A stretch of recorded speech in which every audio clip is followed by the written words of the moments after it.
Урматтуу угарман, эгерде биздин каналда биринчилерден болсоңуз, анда подписка бөлүмүнө катталып коюңуздар.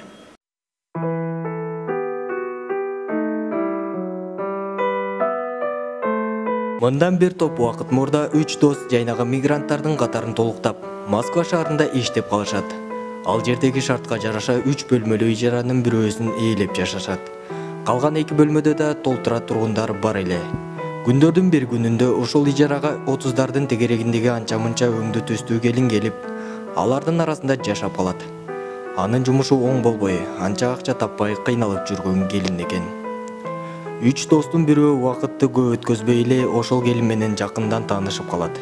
Негизи ал жигит башынан эле кыз келиндер менен оңой мамиле түзүп кетчү.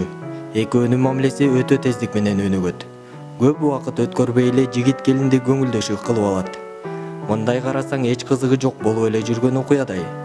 Бирок кызыктын баары ошондон кийин башталат. Жигит келинди досторуна тааныштырат. Жолу болбой жүргөн келин алардын кир когун жууп, тамак ашын даярдаганга өтөт.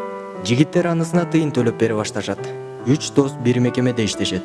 Иштен шартына ылайык 2 күн иштеп, бир күн эс алмай болот. Ошондой күндөрдүн биринде келин экинчи жигит менен да жакындашып, анын да көңүлдөшүнө айланат. Бара-бара бул окуя 3-чү жигит менен кайталанат.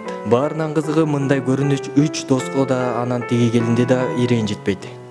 Ошол ижарада жашы бир топко келип калган, турмуш шартка байланыштуу Москвада болгон адам жашачу. Эң алгачкылардан болуп ошол адам бул көрүнүштү байкап калат. Ал таң калып, өзүнүн Кыргызстанда калган кызын элестетип, ага ушул келиндикиндей тагдырды такыр каалабай кетет.